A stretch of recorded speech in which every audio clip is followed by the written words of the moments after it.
Praise the lord. 1 సమూయేలు 7వ అధ్యాయము 5, 6 వచనాలు. అంతట సమూయేలు ఇశ్రాయేలీయులందరినీ మిస్పాకు పిలువనంపుడి, నేను మీ పక్షమున యెహోవాకు ప్రార్థన చేతునని చెప్పగా, ఈ వచనంలో సమూయేలు ప్రవక్త ఇశ్రాయేలు ప్రజల పక్షంగా తాను ఆనాడు మిస్పా అనే స్థలంలో యెహోవాకు ప్రార్థిస్తూ వచ్చాడు. 1 సమూయేలు 12వ అధ్యాయము 23వ వచనంలో సమూయేలు ప్రవక్త, నా మట్టుకు నేను మీ నిమిత్తము ప్రార్థన చేయటం మానుట వలన యెహోవాకు విరోధముగా పాపము చేసిన వాడనగుదును, అది నాకు దూరమగునుగాక అని తాను ఇశ్రాయేలు ప్రజలతో చెప్తూ వచ్చాడు. ఈరోజు దేవుడు మనకు ఒక గొప్ప సత్యాన్ని గుర్తు చేస్తున్నాడు. చాలామంది ప్రార్థన అంటే తమ అవసరాల కొరకు మాత్రమే దేవుని దగ్గరకు వెళ్ళటం అనుకుంటారు. కానీ దేవుని హృదయానికి దగ్గరైన వ్యక్తి తన కొరకు మాత్రమే కాదు, ఇతరుల కొరకు కూడా ప్రార్థిస్తాడు.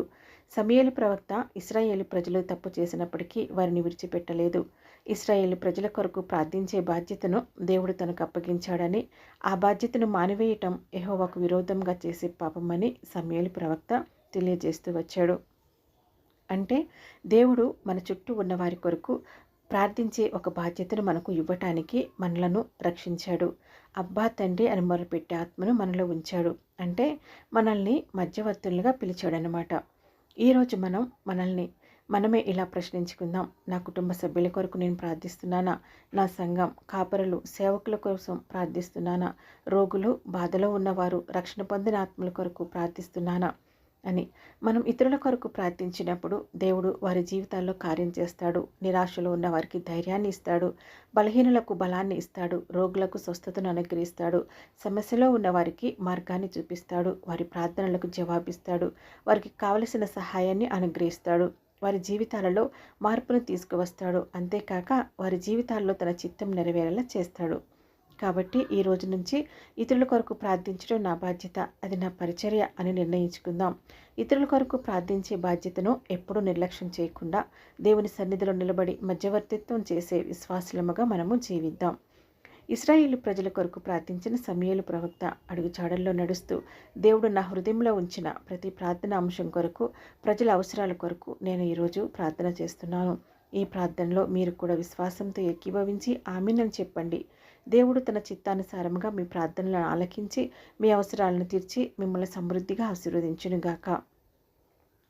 ఈరోజు దేవుని వాక్యం కీర్తనలు 143వ అధ్యాయము 8వ వచనం. నీ యందు నేను నమ్మిక ఉంచియున్నాను, ఉదయమున నీ కృపావార్తను నాకు వినిపింపుము.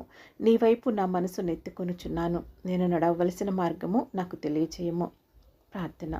పరలోకమందున్న మా ప్రేమ కలిగిన తండ్రి, ఈ నూతన దినమును చూచుటకు మాకు జీవమును శ్వాసను అనుగ్రహించినందుకు మీకు వందనములు, స్తుతులు, మహిమను చెల్లించుచున్నాము. దేవా, ఈ ఉదయ కాలమున మీ సన్నిధిలో ప్రార్థించుచుండగా తండ్రి, ఈ దినమంతయు మమ్మల్ని మీ చిత్త ప్రకారం నడిపించండి. మేము నడవవలసిన మార్గమును మాకు తెలియచేయండి.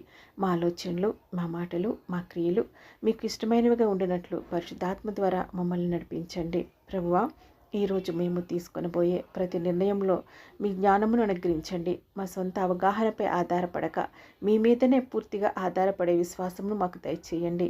తండ్రి, ఈ దినములో మాకు ఎదురయ్యే ప్రతి శోధన, శ్రమ, అపాయం, శోకము మరియు శత్రువు యొక్క ప్రతి తంత్రము నుండి మమ్మల్ని కాపాడండి. మీ దూతలను మా చుట్టూ కావలిగా ఉంచి మీ రక్షణలో మమ్మల్ని భద్రపరచండి. ప్రభువా, మా కుటుంబ సభ్యులందరినీ మీ చేతులకు అప్పగించున్నాము. వారి ఆరోగ్యమును, ప్రయాణములను, ఉద్యోగములను, చదువులను, వ్యాపారములను మరియు వారి అవసరాలన్నింటినీ మీరు కృపతో నెరవేర్చండి. ఈ దినమంతయు మీ సమాధానము మా కుటుంబాల్లో నిలిచియుండునుగాక. దేవా, ఈరోజు ఎవరికైనా ఆదరణ కావాలంటే మా ద్వారా ఆదరణను, ఎవరికైనా ప్రేమ కావాలంటే మా ద్వారా ప్రేమను, ఎవరికైనా సువార్త అవసరమైతే మా ద్వారా మీ వెలుగును పంచే కృపను మాకు అనుగ్రహించండి. మా జీవితం అంతయు మీకు మహిమ కలిగించే సాక్ష్యముగా ఉండినట్లు సహాయం చేయండి. ఈ దినములో మేము చేసే ప్రతి కార్యమును మీ చేతుల్లోకి సమర్పించుకుంటున్నాము. మా శ్రమను ఆశీర్వదించి మా అడుగులను స్థిరపరిచి మా జీవితంలో మీ చిత్తము నెరవేరినట్లు నడిపించండి. ఈ ప్రార్థనతో ఏకీభవిస్తున్న ప్రతి ఒక్కరిని ఆశీర్వదించండి. వారికి దినమంతయు ఆరోగ్యమును, బలమును, జ్ఞానమును, కృపను, సమాధానమును అనుగ్రహించండి. వారు చేసే ప్రతి మంచి కార్యమును మీరు వర్ధిల్ల చేసి వారి జీవితాలలో మీ మహిమను ప్రత్యక్షపరచండి.